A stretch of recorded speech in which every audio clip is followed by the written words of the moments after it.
This video and its content are the intellectual property of the Punjab Education Foundation. It is intended only for educational and professional training use. Any unauthorized copying, editing, or redistribution of this material is strictly prohibited. Bismillahirrahmanirrahim. Respected teachers, Assalamu alaikum. I am Zakir Hussain, Master Trainer, Punjab Education Foundation. Dear teachers, इस lecture में हम class 5 unit number 6 की exercise के ऊपर बात करेंगे। ये वाला जो लेक्चर है इसका नंबर, ये लेक्चर नंबर 3 है, लेकिन एक्सरसाइज के ऊपर ये सेकंड लेक्चर है। तो इसका जो पहला हिस्सा है वो लेक्चर नंबर 2 में कवर हो चुका है, तो ये लेक्चर नंबर 3 है। इसमें हम रिमेनिंग पार्ट जो एक्सरसाइज का वो कवर करेंगे। तो मेरी रिक्वेस्ट है कि आप अपनी बुक का पेज नंबर 61, मेरे पास तो 61 है, मे बी आपके पास डिफरेंट हो, तो आप जहाँ पे लिखा हुआ है इस लेसन का ना एक्सरसाइज में लर्निंग टू स्पेल, तो जहाँ लर्निंग टू स्पेल लिखा है वहाँ पे आप अपना बुक का पेज नंबर खोलें। अभी हम बात करने जा रहे हैं unscramble the words and learn their spelling, जो कि पेज नंबर 61 पे है। तो इसके अंदर जो स्पेलिंग्स हैं जंबल्ड हुए हैं और इनको अरेंज करके बामाने जो हैं वो वर्ड्स बनाने हैं। पहले है KUNJ, तो ये जंक बनेगा इसका जो मीनिंगफुल वर्ड है। इसी तरह EALHTH तो इसका हेल्थ बनेगा। और अगला ISITV इसका विज़िट, और अगला है TAFER इसका आफ्टर, और OAPS इसका सोप, ठीक है। और HASW इसका वॉश बनेगा। नेक्स्ट हमारा ग्रामर है, और ग्रामर में प्रोनाउन के बारे में हम बात करेंगे। यहाँ लिखा हुआ है पेज नंबर 61 के एंड पे कि read the given sentences and notice the use of pronounce. और उससे पहले एक बॉक्स के अंदर उन्होंने प्रोनाउन के बारे में बताया गया है। Pronouns are words that are used in place of noun. तो प्रोनाउन वो लफ्ज़ है जो नाउन की जगह पे इस्तेमाल होता है। तो इसमें वो कहते हैं कि read the given sentences and notice the use of pronouns. जैसे we should wash our hands with soap, तो इसके अंदर प्रोनाउन जो है वी और अवर है। आप जानते हैं कि वी जो है ये फर्स्ट पर्सन का प्लूरल है, और इसी का वी का पोजेसिव अवर यूज़ हुआ है। अगला है they are planning new plants in their guard, they are planting new plants in their guard. तो इसमें दे और देयर, तो दे थर्ड पर्सन प्लूरल है और इसका पोजेसिव देयर है। इस तरह Hira keeps her bedroom neat and clean, तो हिरा के लिए जो यहाँ पे पोजेसिव प्रोनाउन हर यूज़ हुआ है। आगे always buy a juice in a can, it can be recycled easily. तो इट जो है ये प्रोनाउन जूस के लिए यूज़ हुआ है। तो अब हम अगले पेज के ऊपर बात करेंगे जहाँ पे लिखा है subjective, objective and possessive pronoun. Read the given sentences and notice the use of pronoun as subjective, objective and possessive pronouns. सबसे पहले सब्जेक्टिव प्रोनाउन के ऊपर बात की गई है। तो सब्जेक्टिव प्रोनाउंस कौन से होते हैं? सब्जेक्टिव प्रोनाउंस ये सब्जेक्टिव प्रोनाउन होते हैं I, you, he, she, it, we, they. ये सब्जेक्टिव प्रोनाउन हैं। तो ये किस लिए यूज़ होते हैं? Subjective pronouns act as the subject of a sentence, they perform the action in the sentence. देखें सब्जेक्ट क्या करता है, आपको पता है कि subject is the doer of action. तो सब्जेक्टिव प्रोनाउन बेसिकली यूज़ होते हैं एज डोर ऑफ एक्शन या एज परफॉर्मर ऑफ एक्शन। तो ये फ़िक्रे में काम करने को ज़ाहिर करते हैं। जैसे आपकी किताब के ऊपर लिखा हुआ है I work in a big company, तो ये आई जो है ये सब्जेक्टिव प्रोनाउन है। इसी तरह you like playing football, he lives in Lahore, she went on vacation last week. तो देखें इनके अंदर ये जो I you he she use हुआ है ये बतौर सब्जेक्ट आई हैं, यानी ये डोर ऑफ एक्शन है, इसलिए हम इनको सब्जेक्टिव प्रोनाउन कहते हैं। उसके बाद आ जाता है जी ऑब्जेक्टिव प्रोनाउन। ऑब्जेक्टिव प्रोनाउन जो हैं इनका रोल क्या है? ऑब्जेक्टिव प्रोनाउन दर हकीकत ये बताती हैं, objective pronoun receive the action in a sentence, यानी सब्जेक्टिव में तो ये डोर ऑफ एक्शन होती है ना, सब्जेक्टिव प्रोनाउन तो डोर ऑफ एक्शन है, यानी वो काम करने वाले होती हैं, जबकि जो ऑब्जेक्टिव प्रोनाउन होते हैं they are receiver of action. मैं एक बार फिर बोलने लगा हूँ कि ऑब्जेक्टिव प्रोनाउन क्या है? Objective pronouns receive the action in a sentence से they come after the verbs or prepositions. आम तौर पर ये वर्ब के बाद यूज़ होते हैं। जैसे आपकी किताब के ऊपर देखें, she gave me a book, तो शी जो है ये तो डोर ऑफ एक्शन है, तो ये सब्जेक्टिव प्रोनाउन है, गेव वर्ब है। तो देखें वर्ब के बाद जो प्रोनाउन आया वो मी है, तो शी गेव मी यानी शी देने वाली है, तो दी किसको है? मी को, ठीक है। She gave me a book, तो शी ने किसको किताब दी है? मी को, तो मी जो क्या है ये है रिसीवर ऑफ एक्शन। इसी तरह Tahir bought you a present, तो यहाँ ताहिर डोर ऑफ एक्शन है, तो ताहिर ने तोहफ़ा किसके लिए ख़रीदा? यू के, तो यहाँ यू जो है ये बतौर ऑब्जेक्टिव प्रोनाउन यूज़ हुआ है। इसी तरह she told him, she told him, she told him the secret, तो शी डोर ऑफ एक्शन है, तो शी क्या है? Subjective pronoun. अब शी ने किसको बताया है? सीक्रेट किसको बताया है? हिम को, तो हिम है रिसीवर ऑफ एक्शन, इसलिए हम कहेंगे कि जो हिम है ये ऑब्जेक्टिव प्रोनाउन है, ठीक है। तो उसके बाद आता है पोजेसिव प्रोनाउन। पोजेस नाम से ज़ाहिर होता है पोजेशन, ठीक है, ये यानी मलकियत को शो करता है। पोजेसिव प्रोनाउंस शो ओनरशिप और belonging, they replace noun to show possession. तो जैसे मैं एग्जांपल देता हूँ, आपकी किताब के ऊपर लिखा हुआ है this book is mine, the cat over there is hers, that poster on the wall is ours, the responsibility is all yours, the house in the corner is theirs, this shirt is his, the cat is licking its paws. तो यहाँ पे जो possessive pronoun हैं ये ownership, ये belonging show करती हैं। तो ये क्या करते हैं? They replace nouns to show possession. तो ये जितने भी mine, ours, yours, his, hers, its, theirs, ये सब के सब क्या हैं? Possessive pronoun. तो जो बुक के ऊपर लिखा हुआ है, एक दफ़ा मैं आपको पढ़ के सुना देता हूँ। ऊपर लिखा हुआ है read me, subject pronouns are often the subject of a sentence, who and what the sentence is about. ये बताते हैं कि फ़िक्रा किस चीज़ के बारे में है या किसके बारे में है। Object pronoun are often the object of the verb, ठीक है, हु और व्हाट इज़ एक्टेड अपॉन।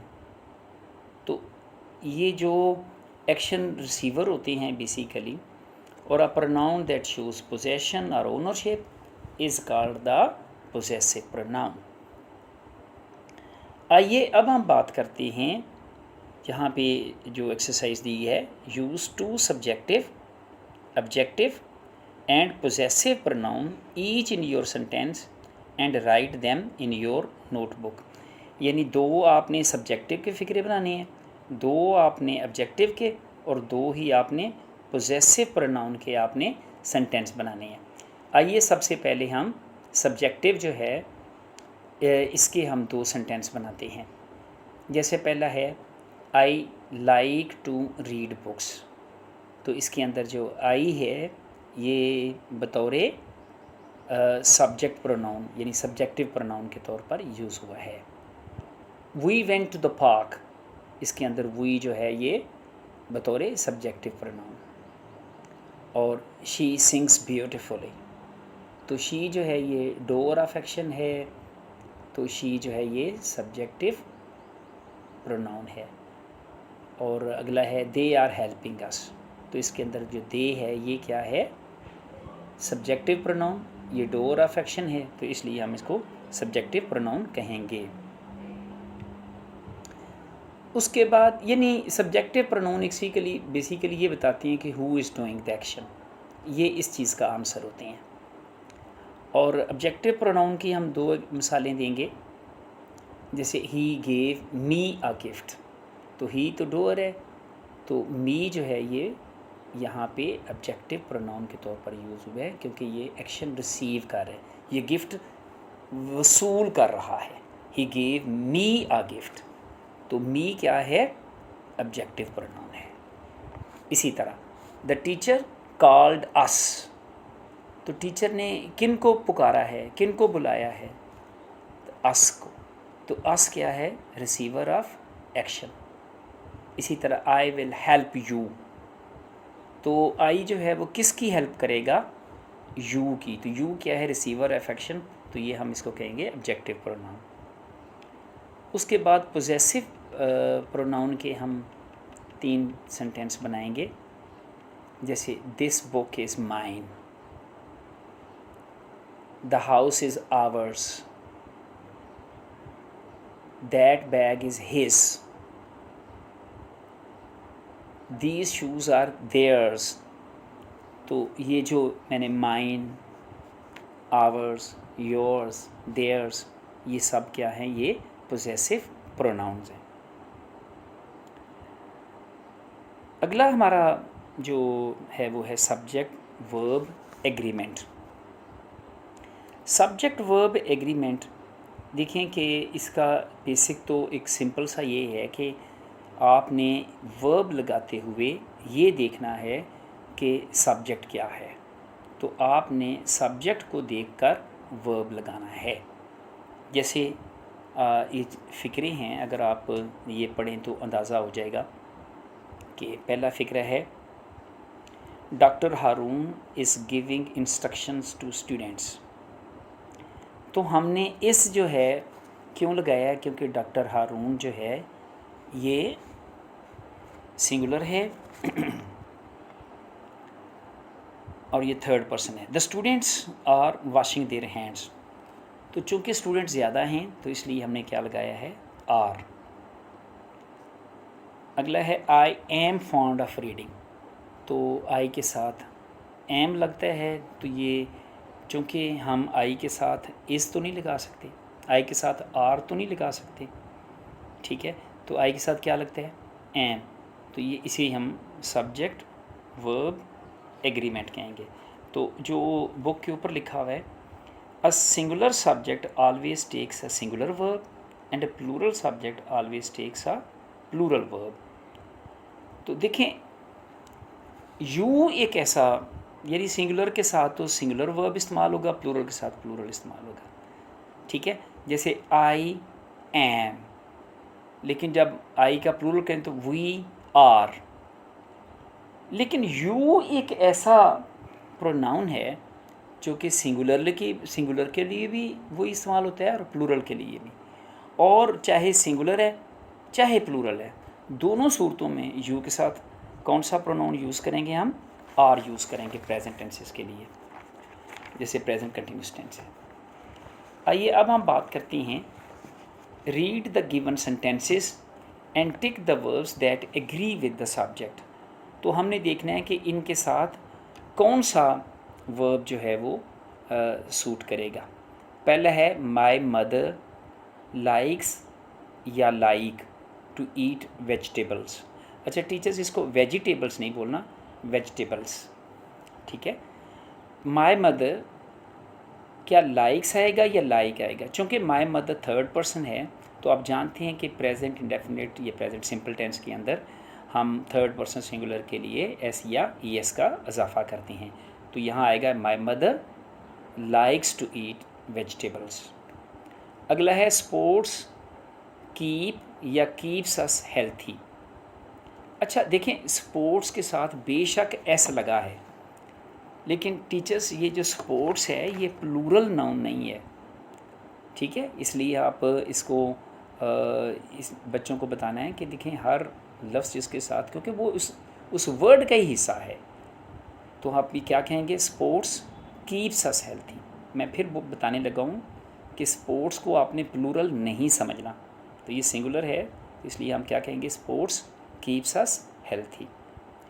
अगला है द बर्ड आर या is chirping in its nest. तो एक बर्ड है तो क्या हम आर लगाएंगे या इज़ लगाएंगे?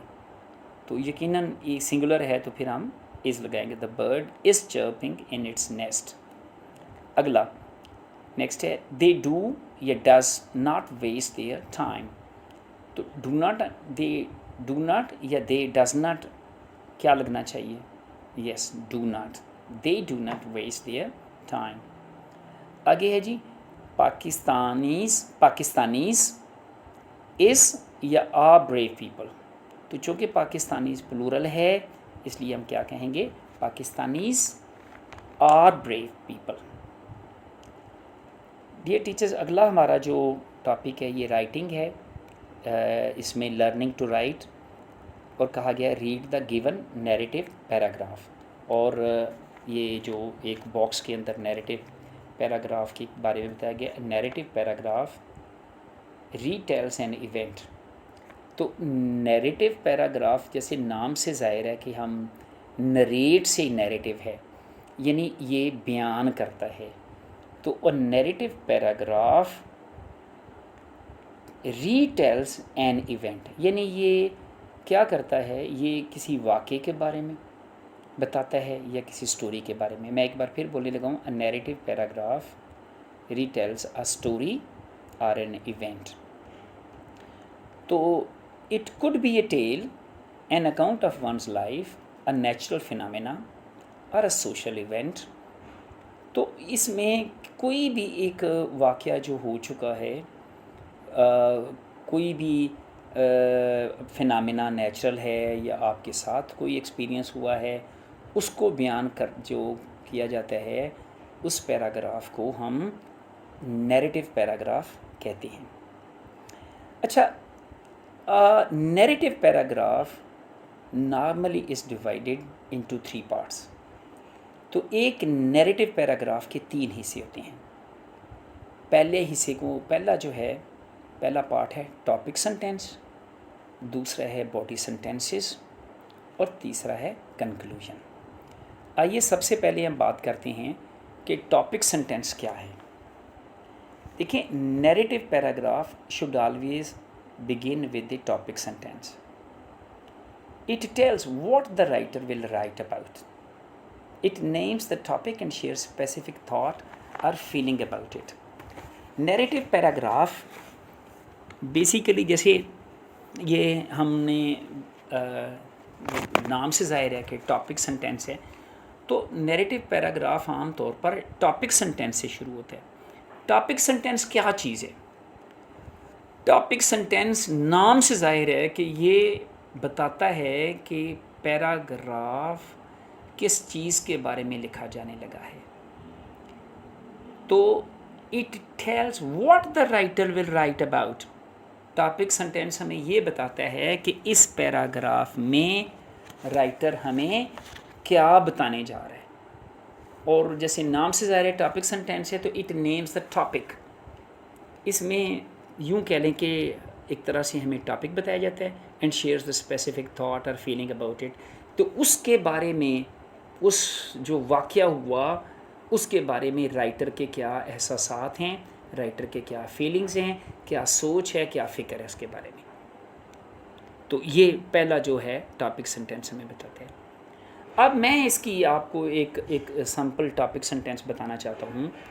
जैसे आप बच्चों को ये कहते हैं write a paragraph on a visit to Murree hills, या write a paragraph on a visit to hill station, right, write a paragraph on visit to hill station. तो आप बच्चों को सबसे पहले आप एक जैसे मैं एग्जांपल जो है वो आपके सामने देखना, तो आप ऐसी सूरत में एक टॉपिक सेंटेंस कैसे शुरू हो सकते हैं कि I will never forget my visit to, आगे बच्चे लिख सकते हैं विज़िट टू मरी हिल्स, या अगर आपने बादशाही मॉस्क के बारे में विज़िट टू मॉस्क है, या विज़िट टू सिटी है, विज़िट टू रिवर है, विज़िट टू पार्क है, तो आगे वो बच्चे लगा सकते हैं। तो अगर देखें आप मरी गए, आपको बड़ा आपने वहाँ पे इंजॉय किया, तो अब वो बच्चा ये कह सकते हैं I will never forget my visit to Murree hills. तो टॉपिक सेंटेंस में फिर बताई देता हूँ क्या करता है, it tells what the writer is going to talk about, और it names the topic and shares the specific thought और फीलिंग ऑफ द राइटर। उसके बाद आता है जी body sentences. Body sentences basically ये क्या चीज़ है, देखें टॉपिक सेंटेंस में तो राइटर ने बता दिया ना कि वो इस पैराग्राफ के बारे इस पैराग्राफ में वो किस चीज़ के बारे में बात करने जा रहा है, या उसके स्पेसिफिक फीलिंग्स क्या हैं, या उस वाक़े के बारे में उसके एहसासात क्या हैं। तो बॉडी सेंटेंसेस के अंदर आप 3 या 4 सेंटेंसेस जितने भी आप लिखेंगे वो क्या करेंगे, वो एक्सप्लेन करेंगे, वो वजाहत करेंगे किसको, टॉपिक सेंटेंस को। यानी टॉपिक सेंटेंस की ही बॉडी सेंटेंसेस जो हैं वो एक्सप्लेन करेंगे, जो पहले किया जा चुका है वो उसको वजाहत करेंगे बॉडी सेंटेंसेस। जैसे देखिए ना, अभी आप बात कर चुके हैं ना कि I will never forget my visit to Murree hills, तो आपने अब देखे ना भाई, आप वहाँ पे क्या क्या देखा, क्या आपने वहाँ पे खाना खाए, किस वजह से वो आपका जो विज़िट है वो अनफॉरगेटेबल हो गया है, क्यों, क्या क्या आपने वहाँ पे देखा, क्या चीज़ें, तो यहाँ पे आपने वो रीज़न्स बतानी हैं।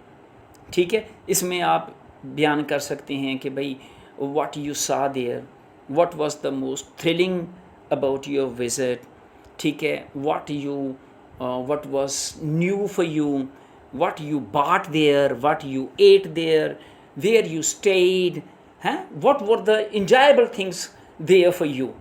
तो जितने भी सेंटेंसेस आपने लिखने हैं ना, वो पहले सेंटेंस को ही आप एक्सप्लेन करेंगे। तो जैसे यहाँ पे आप बात कर चुके हैं I will never forget my visit to Murree hills, तो आपने यहाँ पे आपने बताना है कि भाई जैसे फॉर एग्ज़ाम्पल द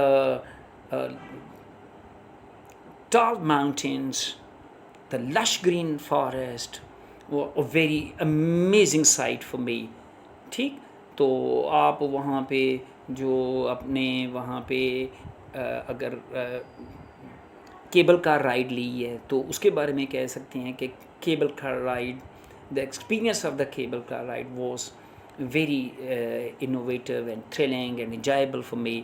तो ये किया जा सकता है। फिर आपने वहाँ पे क्या खाने खाए, ठीक है, वो स्टेड इन ए होटल, और फिर आपने what you bought there, shopping क्या की, वो लिखा जा सकता है। और ये जो हैं बेसिकली सारे के सारे जो टॉपिक सेंटेंस है उसी को एक्सप्लेन कर रहे हैं।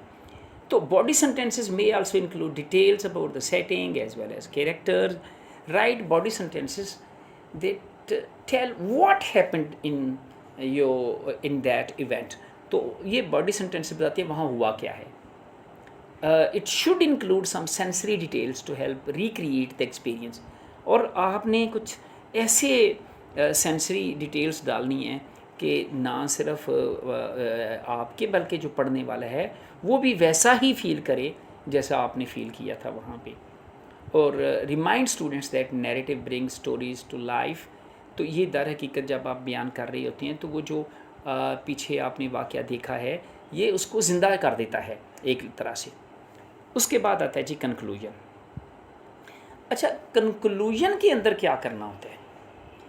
इन the concluding sentence the writer restate the topic sentence. दर हकीकत जो राइटर ने टॉपिक सेंटेंस को बयान किया है, उसी की वर्डिंग चेंज करके, उसी का थोड़ा बहुत स्टेटमेंट चेंज करके वो दोबारा से हम कंक्लूजन में लिख देते हैं, या क्या करते हैं, गिव ए कंक्लूडिंग रिमार्क, या मेक ए प्रेडिक्शन, या मेक ए सजेशन। ठीक है, जैसे आप देखिए, पहला आपने फ़िक्रा लिखा था ना, I will never forget my visit to Murree hills. तो अब इसका जो टॉपिक सेंटेंस है, जैसे मैंने कहा ना कि आप इसमें प्रेडिक्शन कर सकती हैं, इसमें सजेशन दे सकती हैं, या रीस्टेट द टॉपिक सेंटेंस, या जो टॉपिक सेंटेंस है उसी को भी दोबारा आप शक्ल चेंज करके लिख सकती हैं।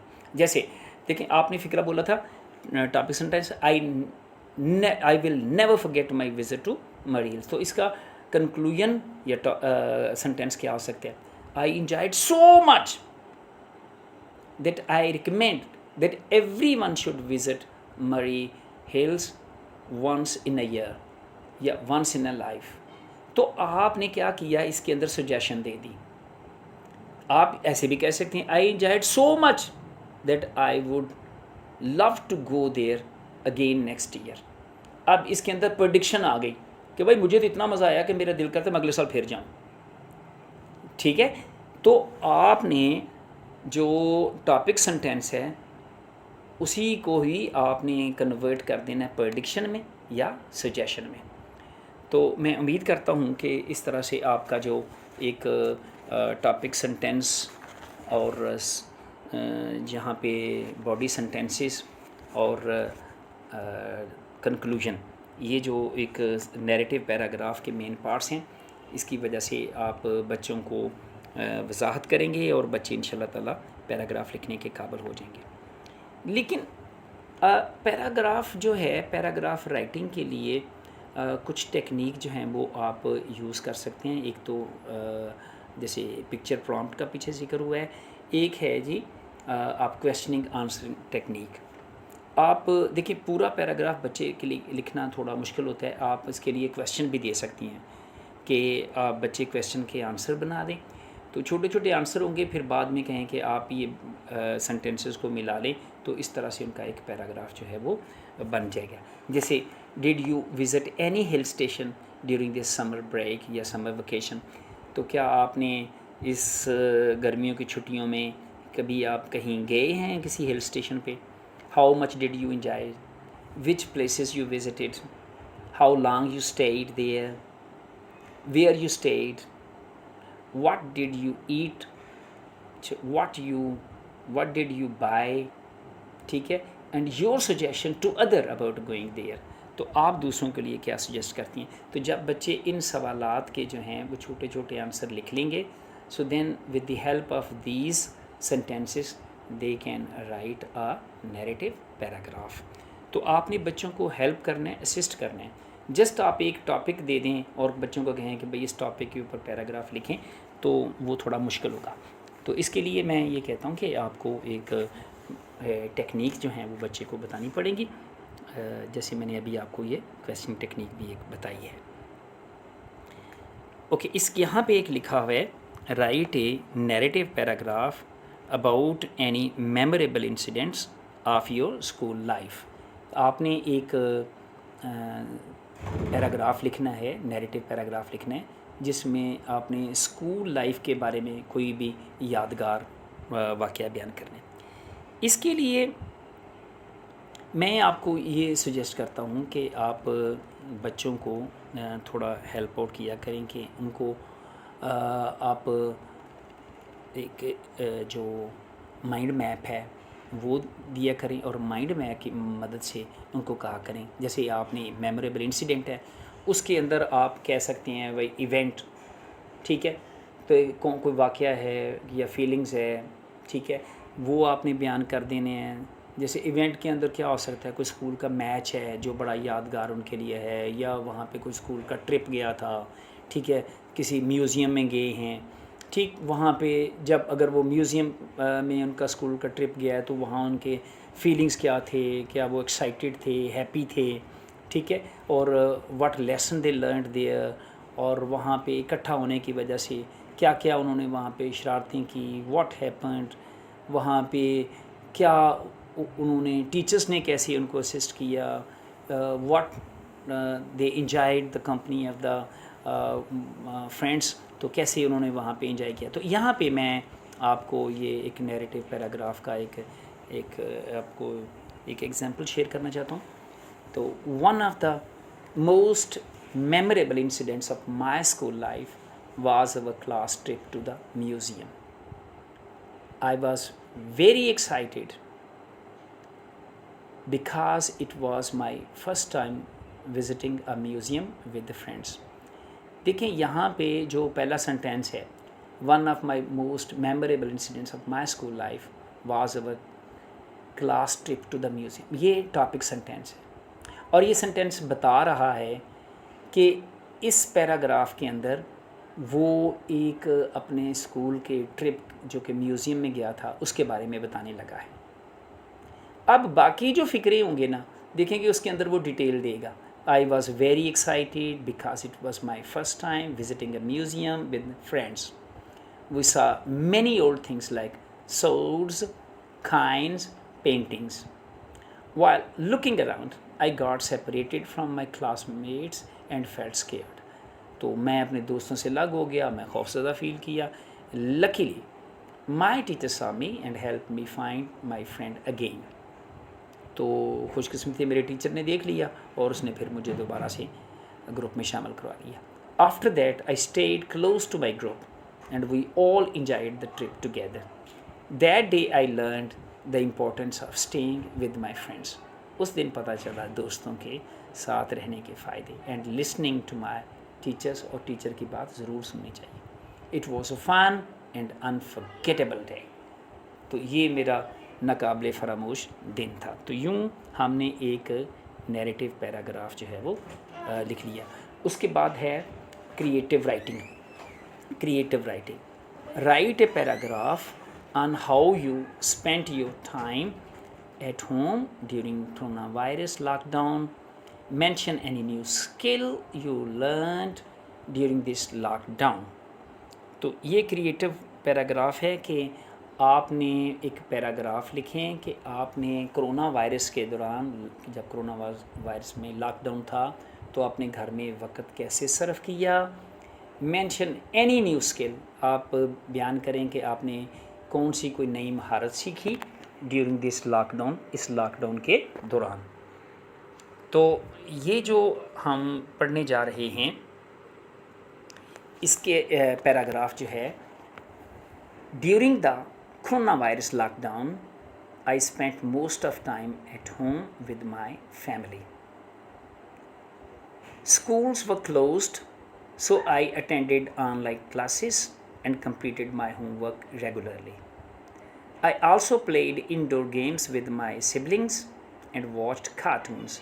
चलिए मैं थोड़ा तर्जमा भी कर देता हूँ साथ साथ। During the corona virus lockdown, जब कोरोना वायरस का लॉकडाउन था, तो I spent most of my time at home, मैंने अपने घर में वक्त बताया, विद माई फैमिली, अपने फैमिली के साथ. स्कूल्स वर क्लोज, स्कूल बंद थे, so I attended online classes and completed my homework regularly. तो मैंने क्या किया, तो सारी ऑनलाइन ही क्लासें घर में ले ली और अपना होमवर्क मुकम्मल कर लिया. I also played indoor games with my siblings and watched cartoons. तो अपने बहन भाइयों के साथ मैंने कार्टून देखे, मैंने इंडोर गेम खेली. To make good use of my time I decided to learn something new. तो फिर मैंने कुछ नया सीखने का फ़ैसला किया. I started learning how to make simple cakes and cookies with my mother. तो मैंने केक बनाना सीखे अपनी माँ के साथ. It was a lot of fun and I enjoyed baking different things. तो इसमें बहुत मज़ा आया क्योंकि मैंने मुख्तलिफ़ किस्म की चीज़ें बेक करना सीखी. I also help with small house hold work. मैंने जो घर के छोटे मोटे काम थे उसमें भी मैंने काम किया. The lockdown taught me how to stay patient, make the best use of my time at home. तो मैंने लॉकडाउन ने मुझे ये सिखाया how to stay patient and make the best use of my time at home, कि थोड़ा सब्र करना है और अपने टाइम का बेहतरीन इस्तेमाल कैसे करना है. तो डियर टीचर्स, ये एक्सरसाइज हमारी मुकम्मल हुई. I thank you all for your patient listening. अल्लाह हाफिज़.